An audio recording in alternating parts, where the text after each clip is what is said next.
जी, तो Peshawar Zalmi versus Quetta Gladiators, Mohammad Amir versus Babar Azam कहा जाए तो ये ठीक रहेगा इस मैच में, स्पेशली अगर कहें तो। जैसा कि हमें कल मैच जो बड़ा कांटेदार तो नहीं कहेंगे बट वन साइडेड मैच हो गया, कर्टेसी कोयटा ग्लैडिएटर्स परफॉर्मेंस और जो उन्होंने डोमिनेट किया है। बट जो रोमांच था मैच का असल वो था बाबर आज़म और वर्सेस मोहम्मद आमिर।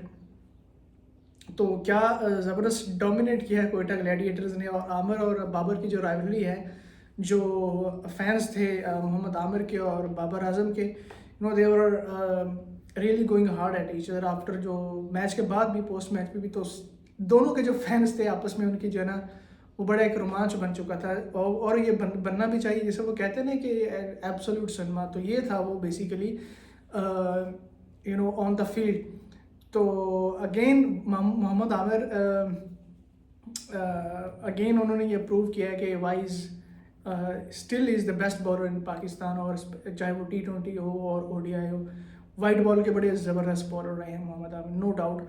और अगेन जो पाकिस्तान के जो दो बेस्ट बैटर्स हैं, बाबर आजम और मोहम्मद आमिर, बॉलर्स हैं, दो पाकिस्तान के जो बड़े स्टार्स हैं, तो they were going hard at each other. तो देख के बड़ा मज़ा आया। जैसे मोहम्मद आमिर, आपको पता है कि वो लेफ्ट आर्मर हैं और वो तंग करते हैं, जैसे रोहित शर्मा और विराट कोहली, बड़े प्लेयर्स को उन्होंने तंग किया हुआ है। और ये तो फिर बाबर आजम, और उनकी फॉर्म भी वैसे नहीं चल रही है, बट बाबर आजम एक दफ़ा फिर उनका शिकार हुए हैं। और जो ट्रैक रिकॉर्ड है PSL के अंदर, आमिर वर्सेस बाबर, तो मोहम्मद आमिर का पलड़ा जो हमेशा भारी रहा है। तो जिस तरह की वो, मैंने पहले भी ये बात की कि मोहम्मद आमिर अपनी ना वो जो खोपड़ी का बड़ा इस्तेमाल करते हैं, जो कि मिसिंग है हमारे बाकी जो पाकिस्तान के T20 इंटरनेशनल्स जो बॉलर्स हैं,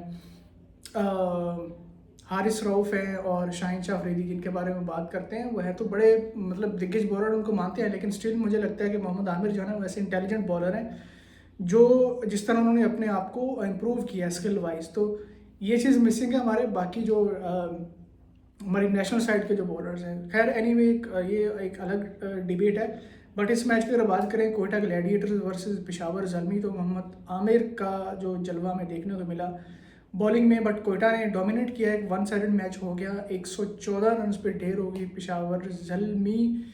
और कोई भी ऐसा बैट्समैन जो है ना, वो मतलब लगा नहीं है कि वो चेज़ करने जा रहे हैं या फिर वो चेज़ कर पाएंगे। लेकिन बहुत अच्छा वो मोहम्मद आमिर का जो वो एक्शन हमें देखने को मिला, जो उन्होंने वैसे अपन किया डग आउट की तरफ। और सर विवियन रिचर्ड्स, वो उनका वो एक अलग सा स्वैग है, तो वो एक बड़ी जान आ जाती है आप जब ड्रेसिंग रूम में ऐसे लेजेंडरी प्लेयर हों। और सर विवियन रिचर्ड्स तो पिछले मैच के भी अंदर में हमने देखा था कि वो किस तरह वो पंप अप हुए थे डग आउट के अंदर।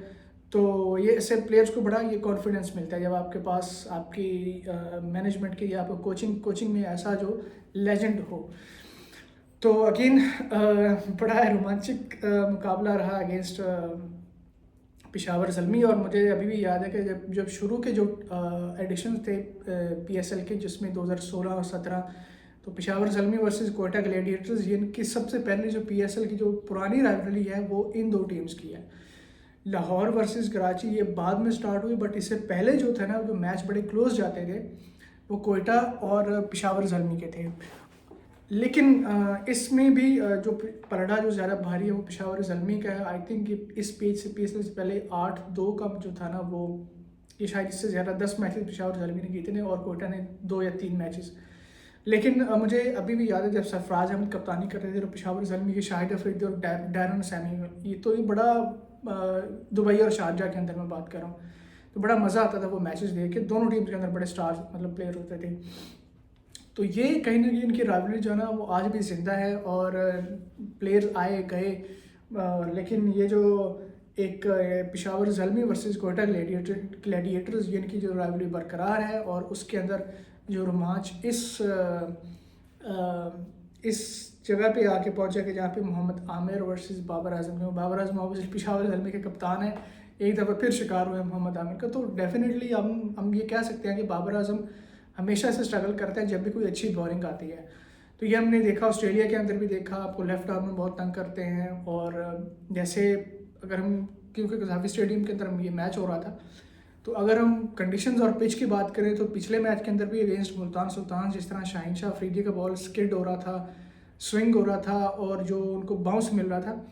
तो इस पिच के अंदर ये डेफिनेटली जो पिच है ना, ये थोड़ी सी डिफरेंट हमें नज़र आई है। डिफरेंट इसलिए कि मैच शुरू होने से पहले भी और बाद में जो एक्सपर्ट्स थे बकार यूनुस और वसीम अकरम, तो वो भी यही बात कर रहे थे कि कज़ाफ़ी के स्टेडियम में हमने इतना ग्रास नहीं देखा, लेकिन इन मैचेस के अंदर, इस सीज़न के अंदर काफ़ी उनको ये तब्दीली नज़र आई है। और वो चीज़ शुरू के ओवर में हमें देखने को भी मिली है, जहाँ पे शाहीन का अफरीदी जो फास्ट बॉलर्स हैं उनका बॉल ग्रिप भी हो रहा है, बाउंस भी हो रहा है, स्पेशली बाकी बॉलर्स को भी मिल रहा है। लेकिन जो क्वालिटी बॉलर्स हैं जैसे शाहीन है, शाहीन अफरीदी है, और मोहम्मद आमिर जो लेफ्ट आर्म बॉलर है, और आकिफ अहमद है, उनको बड़ा अच्छा बाउंस भी मिला है, स्विंग भी मिला है।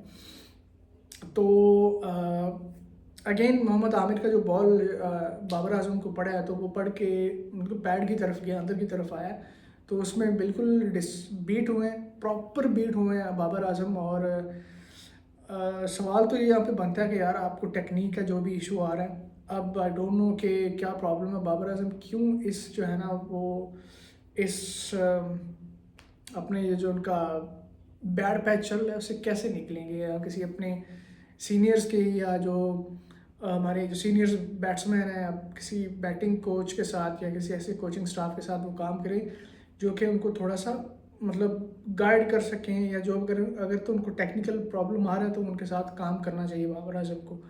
लेकिन मैंने हमेशा से मैं बाबर आजम को बहुत मैंने उन पर क्रिटिसाइज़ इसलिए करता हूँ कि बाबर आजम से जो हम एक्सपेक्ट करते हैं ना वो डिलीवर नहीं कर पाता।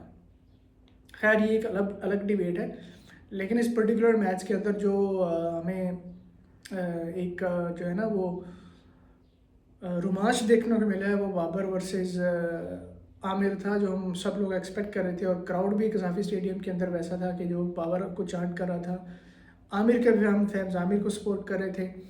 लेकिन मोहम्मद आमिर ने बताया कि who is the real king. मैं यहाँ पे बिल्कुल ये नहीं कहूँगा कि बाबर उसको मतलब बुरे लफ्ज़ों में ट्रोल करूँगा, लेकिन नहीं, बाबर आजम जो है ना, मुझे लगता है कि वो जो है ना वो जो उनको किंग कहना ये नाइंसाफ़ी है। तो वो इसलिए कि आप सबको पता है कि उनकी जो परफॉर्मेंस है, जो खैर अपने तो वो रन कर ही लेते हैं, लेकिन जब बड़े स्टेजेस पे इवन कि हमने जो पाकिस्तान टीम के अंदर भी उनकी कप्तानी रही है, ये मतलब ये सारे जितने टॉपिक्स हैं वो हम इनको बड़ी डिटेल में डिस्कस कर सकते हैं, हमने पहले किए भी हैं। लेकिन हम यहाँ इस मैच की बात कर रहे हैं, पेशावर ज़ल्मी वर्सेस कोयटा ग्लैडिएटर, जिसमें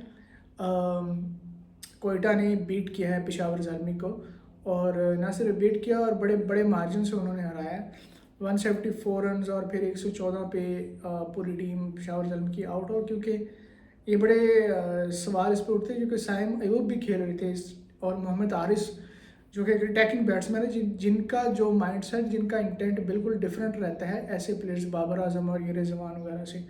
still they manage to beat Peshawar Zalmi, क्योंकि कोयटा के पास मेरा मानना है कि बैटिंग बहुत ज़्यादा है भाई, उनके पास डेप्थ बहुत है, बड़ी उनके पास ऑप्शंस बहुत ज़्यादा हैं, तो जिसकी ये भी रीज़न है कि उन्होंने ये डोमिनेट किया। बट ओवरऑल ये लेट्स सी कि पेशावर ज़ल्मी का पॉइंट्स टेबल पे क्या बनता है, लेकिन कोयटा ने बिल्कुल डोमिनेट किया। और जो आमिर वर्सेस बाबर आजम की जो हमें फाइट देखने को मिली है ना, वो फैंस के लिए इस मैच के अंदर वो सबसे जो बड़ा जो मोमेंट वही था। तो लेट्स सी कि आगे कोयटा ग्लैडिएटर का बड़ा अच्छा मोमेंट है, पिछला गेम भी उन्होंने बड़ा ज़बरदस्त जीता था और इस मैच के अंदर भी उन्होंने डोमिनेट करके जीता है। So best wishes for the Quetta Gladiators and the Peshawar Zalmi. Not my favorite team, but still I'm backing all the PSL teams. And let me remind you कि मेरी जो फेवरेट टीम है वो लाहौर कलंदर्स है। But obviously being a cricket fan, तो हम सब ये चाहते हैं कि हमें ऐसे मुकाबले देखने को मिले जिससे एक्साइटमेंट लेवल हमारा बढ़े।